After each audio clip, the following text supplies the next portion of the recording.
RBI అంటోంది, తెలివిగా ఆలోచించండి, అప్రమత్తంగా ఉండండి.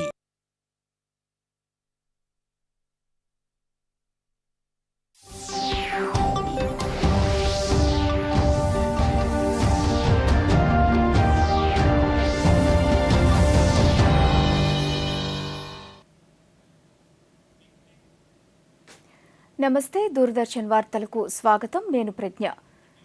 ముందుగా వార్తల్లోని ముఖ్యాంశాలు.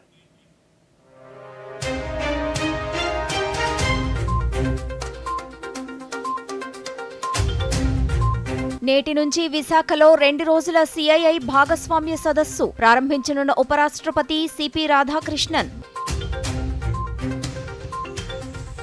బీహార్లో ప్రారంభమైన ఓట్ల లెక్కింపు, మధ్యాహ్నానికల్లా వెలువడనున్న ఫలితాలు.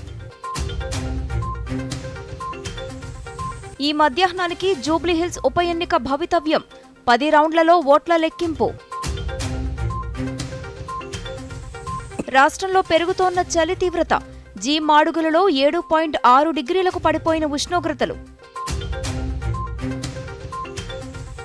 భారత్ దక్షిణాఫ్రికా తొలి టెస్ట్ నేటి నుంచే కోల్కతా వేదికగా ఆట ప్రారంభం.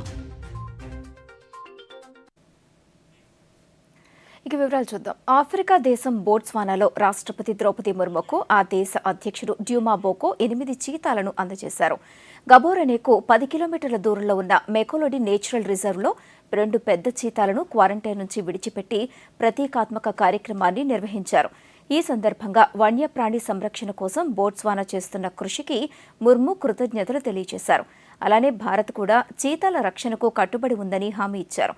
చీతాల రాకతో భారత్లో వాటి పునరుత్పత్తికి దోహదపడనుందని డ్యూమా అభిప్రాయపడ్డారు. ఇక మరొకవైపు ఢిల్లీ పేలుడు ఘటనలో మృతులకు బోట్స్వానాలోని ప్రవాస భారతీయులతో కలిసి రాష్ట్రపతి ముర్ము నివాళులర్పించారు.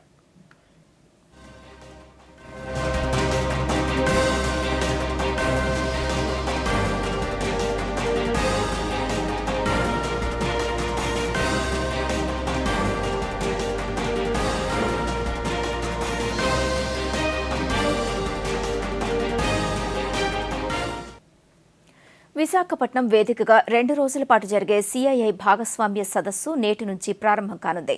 ఈ సదస్సుకు రాష్ట్రపతి సిపి రాధాకృష్ణన్ హాజరు కానున్నారు. ముఖ్యమంత్రి చంద్రబాబు నాయుడు ఒకరోజు ముందుగానే చేరుకుని ఇండియా ఐరోపా రౌండ్ టేబుల్ సమావేశాన్ని నిర్వహించారు. ఇక ఇందులో పలు సంస్థలతో అవగాహన ఒప్పందాలు చోటు చేసుకున్నాయి.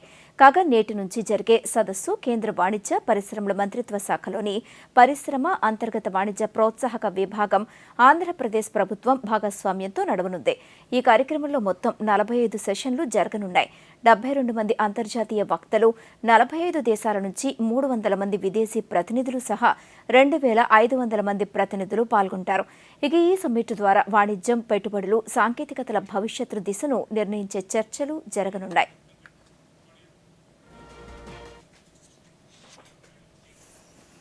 బీహార్ ఎన్నికల ఓట్ల లెక్కింపు ప్రారంభమైంది. మొత్తం 38 జిల్లాల్లో 46 కౌంటింగ్ కేంద్రాల్లో లెక్కింపు ఆరంభమైంది.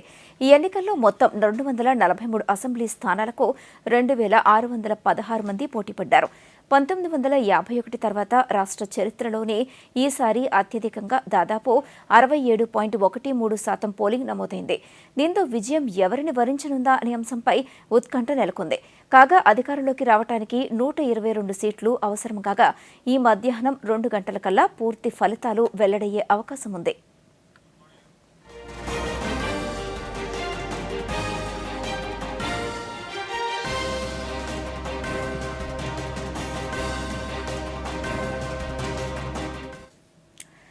అటు తెలంగాణ రాష్ట్రం జూబ్లీహిల్స్ అభ్యర్థుల భవితవ్యం కూడా మరికొన్ని గంటల్లోనే తేలనుంది.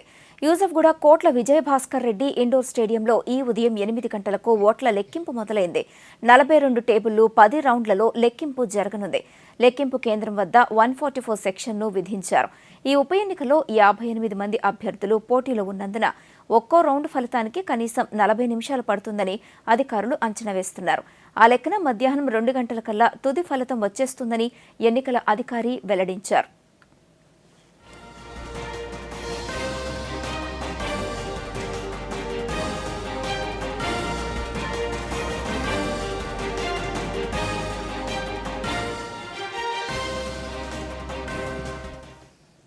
గన్నవరంలో నియోజకవర్గ తెలుగుదేశం పార్టీ నూతన కమిటీల ప్రమాణ స్వీకారోత్సవం జరిగింది. పార్టీ నియోజకవర్గ పరిశీలకులు వడ్రాణం హరిబాబు అధ్యక్షతన కార్యక్రమాన్ని జరిగింది. దీనికి ఆర్టీసీ చైర్మన్ కొనకళ్ళ నారాయణ హాజరయ్యారు. పార్టీ కోసం శ్రమించే వారికి తగిన గుర్తింపు లభిస్తుందని వారన్నారు.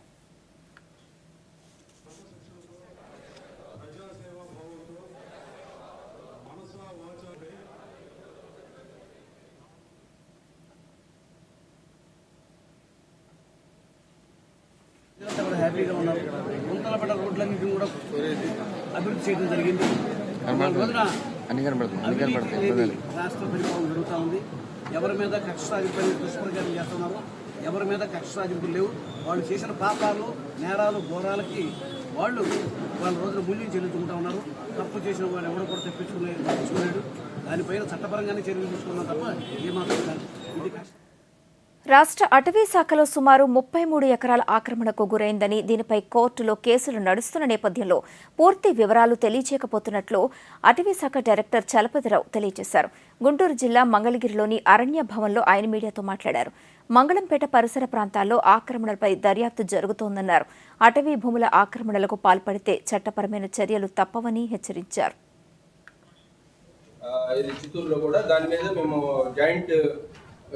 సర్వే కమిటీని ఒకటి కాన్స్టిట్యూట్ చేయడం జరిగింది గవర్నమెంట్.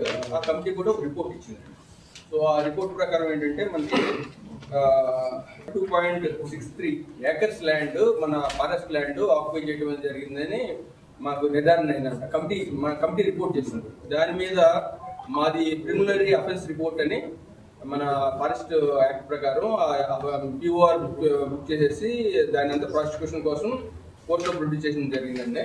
దాంట్లో అంటే డిస్ట్రిక్ట్ కోర్టులో ఏంటంటే మనకి ఛార్జ్ షీట్ అదంతా ఫైలింగ్ స్టేజ్ లో ఉంది. వన్స్ అది అయిపోతే ఫర్దర్ కోర్స్ ఆఫ్ యాక్షన్ జరుగుతుంది. అదే దాని మీద దీనికి రిలేటెడ్ గా కొన్ని రిపిటిషన్స్ కూడా ఫైల్ అయినాయి హైకోర్టులో. దానికి కూడా మేము కౌంటర్. ఇక అంతకుముందు ఏలూరు, పశ్చిమ గోదావరి జిల్లా కొల్లేరు అభయారణ్యంపై అటవీశాఖ డైరెక్టర్ చలపతిరావు పలు శాఖల అధికారులతో సమీక్షించారు. కొల్లేరు పరిరక్షణపై సుప్రీంకోర్టు ఏర్పాటు చేసిన కేంద్ర సాధికార కమిటీ కొన్ని అంశాలపై నివేదికలు కోరిన నేపథ్యంలో జిల్లా కలెక్టర్ వెట్రిసెల్వితో సమీక్షించారు. అభయారణ్యం సరిహద్దులను గుర్తించి నివేదిక సమర్పించాలని అధికారులను ఆదేశించారు.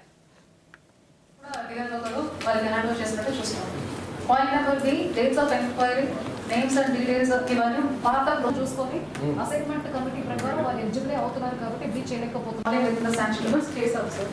ఈవెన్ మనకు చాలా బండిల్స్ స్టాండర్డ్ ముందు question survey numbers handed over to the forest department. What answer to write sir because geo automatically on field వాళ్ళు హ్యాండ్ ఓవర్ చేస్తుంది. అంటే సీజనల్ ఫ్లక్చుయేషన్స్ అవి చేయలేకపోయాము. ఓకే మనం చెప్పాలి జస్టిఫికేషన్ కేంద్రం తీసుకోవాలంటే దీన్ని ఇప్పుడు మనకి ఇప్పుడు జిఎస్ లేదు. అదే దాన్ని మనం చెప్పాలి జస్టిఫికేషన్ కేంద్రం తీసుకోవాలంటే దీన్ని ఇప్పుడు మనకి ఇప్పుడు జిఎస్ లేదు అంతే. మన ఫ్యాక్ట్స్ బట్టే will go as per the facts. Attempt చేసినట్టు చెప్తాం కేంద్ర ఫైల్ కన్వర్షన్ కుదురుతుంది.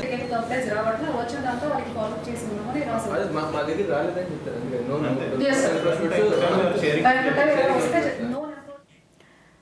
నంద్యాల పట్టణంలోని పాతకుందు నందివంటను జిల్లా కలెక్టర్ జి రాజకుమారి, జాయింట్ కలెక్టర్ కొల్లాబత్తుల కార్తీక్ ఇతర అధికారులతో కలిసి పరిశీలించారు.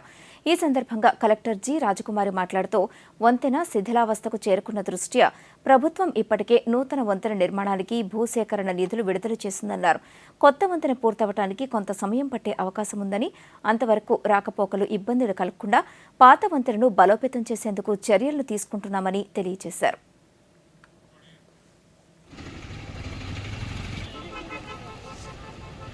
జాయింట్ కలెక్టర్ గారు, ఆర్డీఓ గారు, మున్సిపల్ కమిషనర్ గారితో కలిసి కుందు నది ఓల్డ్ బ్రిడ్జ్ ని ఇన్స్పెక్ట్ చేయడం జరిగింది. ఈ బ్రిడ్జ్ ఆల్మోస్ట్ శిథిలావస్థకు వచ్చింది. కొత్త బ్రిడ్జ్ పై నుండి మనం ట్రాఫిక్ త్రూ చేయడానికి కొంత సమయం పడుతుంది. ల్యాండ్ ఎక్విజిషన్ బిల్స్ కి గవర్నమెంట్ శాంక్షన్ చేసింది. కాంట్రాక్టర్ బిల్ కూడా వచ్చిన తర్వాత ఆ పని కూడా మొదలు పెడతాం. ఈలోగా ఇది కొంత స్ట్రెంథన్ చేసుకోవాల్సిన అవసరం ఉంది కాబట్టి దీనిపైన BT layer, side iron railing అన్నది రెండు స్ట్రెంథన్ చేస్తూ ఉన్నాం. కాంట్రాక్టర్ మనకి 1 week లో ఈ వర్క్ పూర్తి చేసి పెడతామన్నారు. దీనిపైన మనము హెవీ వెహికల్స్ ట్రాఫిక్ త్రూ చేయడం చాలా కష్టం. స్కూల్ బస్సెస్, అంబులెన్సెస్, అలాగే కార్స్, మోటార్ సైకిల్స్, రైతులకు ఎవరికి ఇబ్బంది లేకుండా ఏదన్నా ట్రాక్టర్స్ మూమెంట్ ఏదన్నా ఉంటే వాటి వరకు మాత్రమే అలో చేయడం జరుగుతుంది. తిరుపతి జిల్లా ఏర్పేడులోని భారతీయ పరిశోధన విజ్ఞాన సంస్థలో ఇండియన్ అకాడమీ ఆఫ్ సైన్స్ 91వ వార్షికోత్సవం జరగనుంది. ఈ వేడుకలు ఇవాల్టి నుంచి 16వ తేదీ వరకు నిర్వహించనున్నట్లు డైరెక్టర్ అమిత్ కుమార్ వెల్లడించారు. ఆయన మీడియాతో మాట్లాడుతూ ఈ సమావేశాల ద్వారా సైన్స్ టెక్నాలజీ పట్ల విద్యార్థుల్లో అవగాహన పెంపొందించడం, వాటి ఫలాలను సమాజానికి అందించే ప్రయత్నం జరగనుందన్నారు.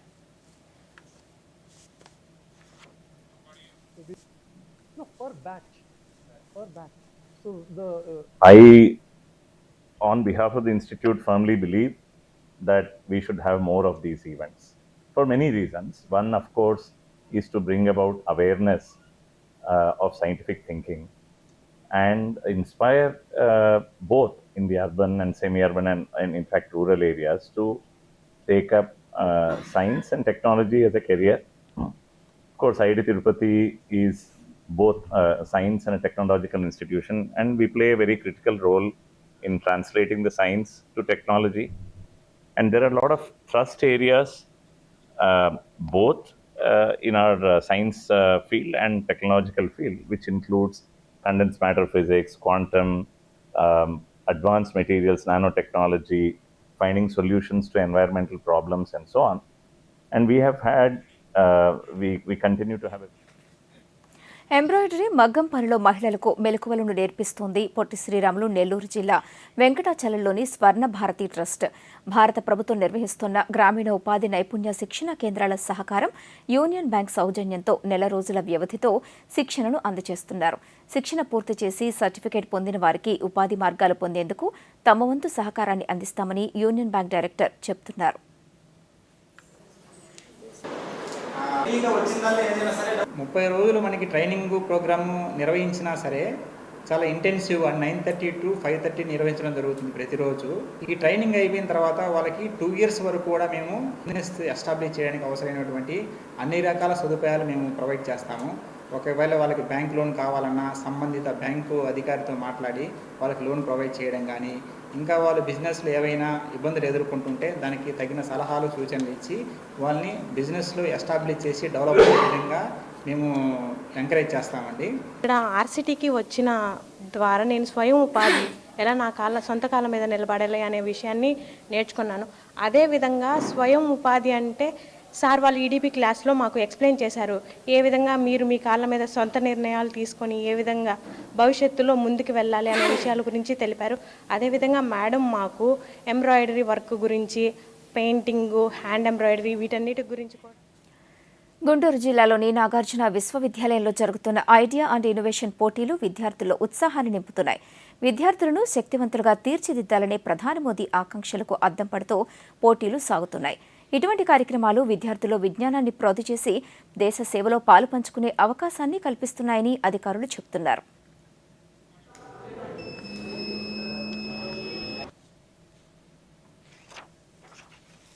Indian prime minister Narendra Modi యొక్క ఎయిమ్ అండ్ విజన్ వికసిత భారత్ 2047 యొక్క గోల్ని అప్డేట్ చేయడం కోసం, ఆ గోల్ని రీచ్ అవ్వడం కోసం చెప్పేసి ఎన్సీసీ డైరెక్టరేట్ నుంచి ఒక ఇనిషియేట్ చేయడం అనేది జరిగింది. స్టూడెంట్స్ టోటల్గా 85 ప్రాజెక్ట్స్ ప్రజెంటేషన్స్ ఇచ్చారు. స్క్రీనింగ్ లెవెల్లో నుంచి 16 బెస్ట్ ప్రాజెక్ట్స్ని మనం నెక్స్ట్ లెవెల్కి తీసుకొస్తాము. 85 ప్రాజెక్ట్ నుంచి ప్రాజెక్ట్ 1, ప్రాజెక్ట్ 2, ప్రాజెక్ట్ 3, ఈ 3 ప్రాజెక్ట్ని ఢిల్లీలో జరుగుతున్న గణతంత్ర దినోత్సవంలో ప్రైమ్ మినిస్టర్ ముందు మనం ఈ 3 ప్రాజెక్ట్ని షోకేస్ చేయడం అనేది జరుగుతుంది. ఇటువంటి ప్రాజెక్ట్స్ చేయడం వల్ల మా ప్రాజెక్ట్ ఎంతమంది ఎలా రీచ్ అవుతున్నారు అంటే ఒక హైయర్ అఫీషియల్ కానీ లేదా టెక్నికల్ బ్యాక్గ్రౌండ్ నుంచి వచ్చిన వాళ్ళకి ఎలా రీచ్ అవుతుంది, ఇది దేశానికి ఎలా ఉపయోగపడుతుంది, రైతులకు ఎలా ఉపయోగపడుతుంది. మొత్తం ఆల్ ఇండియా నుంచి మొత్తం 17 డైరెక్టరేట్స్ నుంచి ఆల్ ఓవర్ ఇండియా ఇక్కడికి అందరూ వచ్చారు. వాళ్ళ ఐడియాలజీ ఎలా ఉంది లేదా వాళ్ళతో కలవడం కానీ ఇటువంటి ఒక గ్రేట్ ఆపర్చునిటీ అనేది ఇది మాకు ప్రొవైడ్ చేసింది.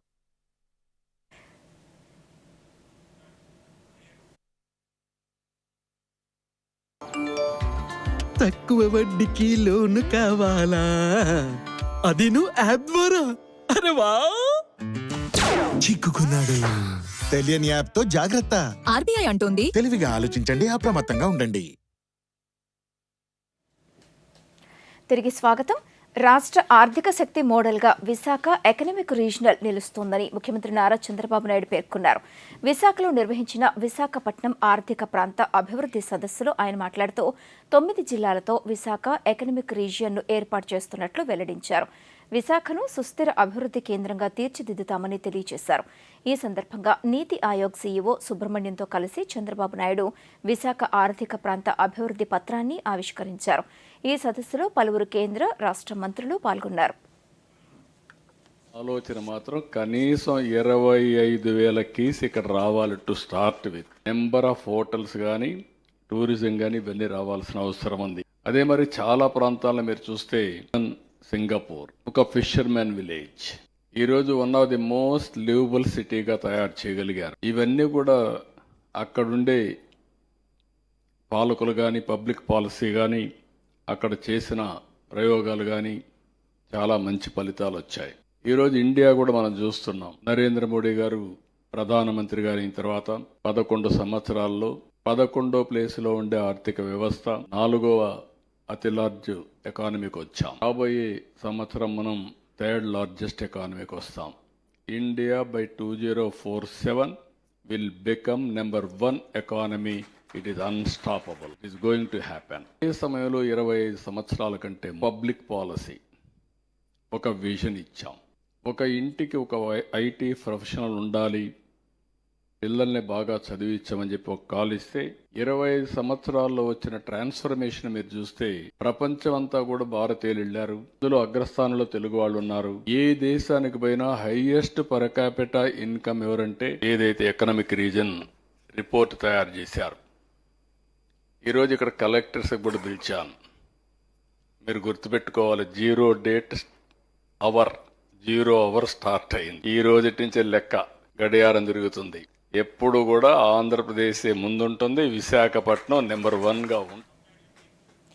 రాష్ట్రంలో పెట్టుబడులకు ఉన్న అవకాశాలను పారిశ్రామికవేత్తలు సద్వినియోగం చేసుకోవాలని కేంద్ర పౌర విమానయాన శాఖ మంత్రి కింజరాపు రామ్మోహన్ నాయుడు తెలియజేశారు. విశాఖపట్నం ఆర్థిక ప్రాంత అభివృద్ధి సదస్సులో ఆయన మాట్లాడారు. దేశంలోని 4 నగరాలకు విజన్ రూపొందించేందుకు కేంద్ర ప్రభుత్వం మార్గదర్శకాలను నిర్దేశించిందన్నారు. ముంబై, వారణాసి, సూరత్తో పాటు విశాఖను కూడా ఈ జాబితాలో చేర్చారని తెలిపారు. విశాఖ ప్రాంత అభివృద్ధికి కేంద్ర ప్రభుత్వం అన్ని చర్యలు తీసుకుంటుందని వెల్లడించారు. Visionary and dynamic Chief Minister of Andhra Pradesh, Chandrababu Naidu Garu, ministers from the government of Andhra Pradesh, members of the Niti Aayog, and all the dignitaries that are present here. Personally excited for the launch of this Visakhapatnam economic region as a global hub. The report that has been prepared by Niti Aayog, one coming as a leader from this region, especially watching how the opportunities that were there here were not being able to seize decades also. This becomes a very, very crucial and important report to unlock the potential of this region. Our Honorable Prime Minister Narendra Modi ji for his blessings, because only 4 cities have been selected as pilot project across the country, and one is Mumbai, Surat, and then we have Varanasi. And the 4th city to be Visakhapatnam. This could only be possible with the blessings of Honorable Prime Minister and the drive that our Chief Minister has in driving this region and to explore the potential of this region. Coming from this region, I can tell that forever we have always been looking for opportunities. But the way this report has been prepared actually gives us the confidence that we no longer have to look for opportunities. The opportunities are right here. We have to encash on them. We have to utilize these opportunities. When you mean finite, that is the human capital or the natural resources or the time that you have. Any region to grow is how you mix these resources and how do you utilize them and how do you plan them. If you see the kind of resources that are here, it is like a mini India in itself. Whatever the best resources that you can find across the country and then sometimes across the world also. Andhra Pradesh రాష్ట్ర ముఖ్యమంత్రి నారా చంద్రబాబు నాయుడుతో తూర్పు నావికాదళ commanding in chief vice admiral Sanjay Bhalla మర్యాదపూర్వకంగా సమావేశమయ్యారు. విశాఖలో జరిగిన ఈ సమావేశంలో ముఖ్యమంత్రి మాట్లాడుతూ విశాఖ అనేక అవకాశాలకు, ప్రతిష్టాత్మక సంస్థలకు కేంద్రం కానుందని, దానికి అనుగుణంగా రాష్ట్ర ప్రభుత్వం, నావికాదళం కలిసి పనిచేయాలని సూచించారు. రక్షణ వ్యవస్థలో కీలకమైన భారత నౌకాదళానికి సేవలు అందించే కంపెనీలు, స్టార్టప్లు రాష్ట్రానికి ఆహ్వానించే అంశంపై ఇరువురి మధ్య చర్చ జరిగింది. ఈ సందర్భంగా సందర్భంగా రాష్ట్ర ముఖ్యమంత్రి సంజయ్ భల్లాను శాలువాతో సత్కరించారు. ఈ కార్యక్రమంలో నావికాదళ అధికారులు, రాష్ట్ర ప్రభుత్వం ప్రధాన కార్యదర్శి కె విజయానంద్ తదితరులు పాల్గొన్నారు.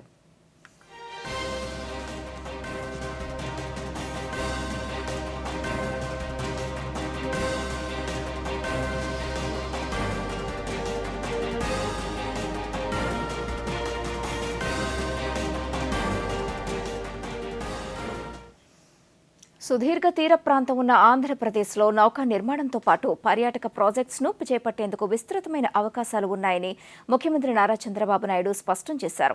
పెట్టుబడుల సదస్సులో భాగంగా ముఖ్యమంత్రితో ప్రముఖ పారిశ్రామిక దిగ్గజ company Bharat forge vice chairman Amit Kalyani భేటీ అయ్యారు. రాష్ట్రంలో షిప్ బిల్డింగ్తో పాటు అడ్వాన్స్డ్ ఎలక్ట్రానిక్స్ ఉత్పత్తిపై ఆసక్తిగా వెల్లడించారు. తిరుపతి సమీపంలోని అడ్వాన్స్డ్ ఎలక్ట్రానిక్ సెన్సార్ల ఉత్పత్తిని చేపట్టాలని భావిస్తున్నట్లు ఆయన తెలియజేశారు. భారత్ ఫోర్జ్ సంస్థ చేపట్టే ప్రాజెక్టులు, పెట్టుబడులకు రాష్ట్ర ప్రభుత్వం పూర్తి సహకారాన్ని అందిస్తుందని ముఖ్యమంత్రి స్పష్టం చేశారు.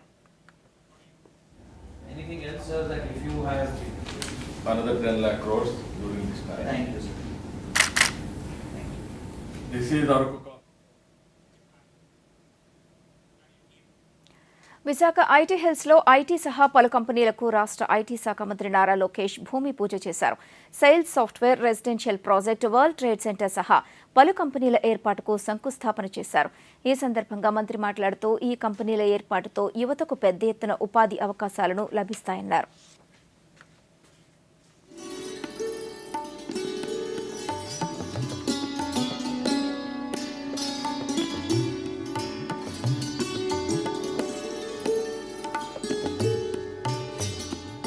Today marks a significant milestone in the transformation of Visakhapatnam. This is my second term as IT Minister, and honestly I've never seen this kind of energy to come invest in Visakhapatnam.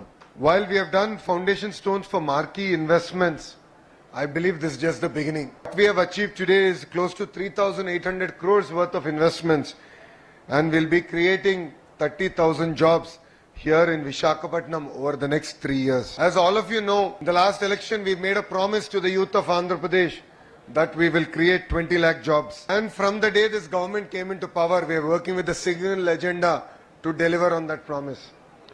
To all the entrepreneurs here, I have spoken to you multiple times. I made a commitment that once you agree to invest in Andhra Pradesh, it is no longer your project, it is our project, and together we will deliver and create history. Coordinated with the Honorable Prime Minister. గ్రామ ward సచివాలయాల శాఖ ఆధ్వర్యంలో ఈ నెల 17 నుంచి 26వ తేదీ వరకు పాఠశాలల్లో మరో విడత ప్రత్యేక ఆధార్ క్యాంపులను నిర్వహించాలని ఆ శాఖ డైరెక్టర్ శివప్రసాద్ కలెక్టర్లకు లేఖను రాశారు.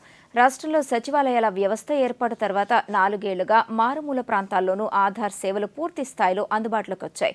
ఆధార్ జారీ సంస్థ గణాంకాల ప్రకారం రాష్ట్రంలో 15,46,000 మంది పిల్లలు ఆధార్ బయోమెట్రిక్ అప్డేట్ చేసుకోవాల్సి ఉంది.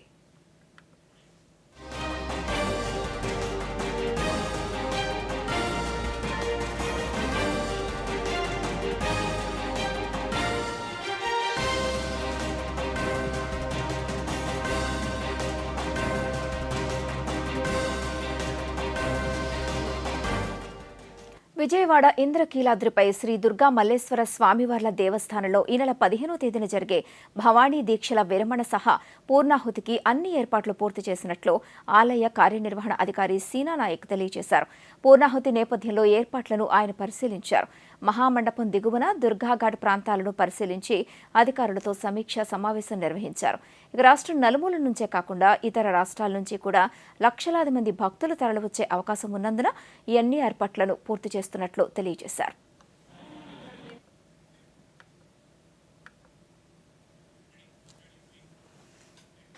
ప్రధానమంత్రి నరేంద్ర మోదీ తన మనసులోని భావాలను దేశ ప్రజలతో పంచుకునే మన్ కీ బాత్ కార్యక్రమం 128వ సంచిక ఈ నెల 30వ తేదీ ఆదివారం ఉదయం 11 గంటలకు ప్రసారమవుతుంది. ప్రజలు తమ అభిప్రాయాలను నమో యాప్ ద్వారా కానీ స్వర సందేశాలనైతే 1800117800 నెంబర్కు ఈ నెల 28వ తేదీలోపు పంపించవచ్చు. అలానే www.mygov.in అనే వెబ్సైట్ ద్వారా కానీ 1922 నెంబర్కు మిస్డ్ కాల్ ఇవ్వడం ద్వారా తిరిగి మన మొబైల్కు వచ్చే సంక్షిప్త సందేశంలోని లింక్ ద్వారా కూడా అభిప్రాయాలను తెలియచేయవచ్చు. ఆకాశవాణి సమన్వయంతో దూరదర్శన్ ఛానళ్లు మన్ కీ బాత్ కార్యక్రమాన్ని ప్రసారం చేస్తాయి. ఈ కార్యక్రమం తెలుగు అనువాదం వెనువెంటనే దూరదర్శన్ సప్తగిరిలో ప్రసారమవుతుంది.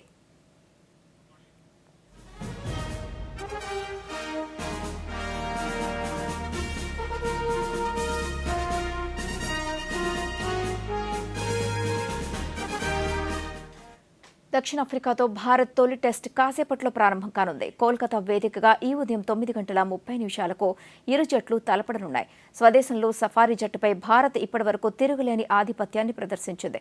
ఇక 2 టెస్టుల సిరీస్లో భాగంగా ఈ రోజు ఆరంభమయ్యే మొదటి టెస్టులో బౌమా నేతృత్వంలోని దక్షిణాఫ్రికాను టీమిండియా ఢీకొట్టుతుంది. సమ ఉజ్జీలుగా ఉన్న జట్ల మధ్య సమరం ఆసక్తికరంగా సాగే అవకాశాలున్నాయి. రాష్ట్రంలో చలి తీవ్రత పెరుగుతోంది. పట్టణ, గ్రామీణ ప్రాంతాల్లోని తేడా లేకుండా కనిష్ట ఉష్ణోగ్రతలు గణనీయంగా తగ్గిపోతూ ఉన్నాయి. మన్యంలో 24 గంటల ఉష్ణోగ్రతలు సగానికి సగం పడిపోవడం గమనార్హం. అల్లూరి సీతారామరాజు జిల్లా మాడుగులలో 7.6 డిగ్రీల కనిష్ట ఉష్ణోగ్రత నమోదైంది. ఇక అక్కడి ప్రజలు చలి తీవ్రతకు గజగజలాడుతున్నారు. అల్లూరుతో పాటు పార్వతీపురం, మన్యం, శ్రీకాకుళం, విజయనగరం, కర్నూలు, విశాఖపట్నం, అనకాపల్లి, నంద్యాల జిల్లాల్లో కనిష్ట ఉష్ణోగ్రతలు 7.6 డిగ్రీల నుంచి 17 డిగ్రీల లోపు నమోదవుతున్నాయి. రానున్న 3 రోజుల్లో చలి తీవ్రత ఎక్కువగా ఉంటుందని వాతావరణ నిపుణులు చెబుతున్నారు. ఈ వార్తలు ఇంతటితో సమాప్తం. నమస్కారం.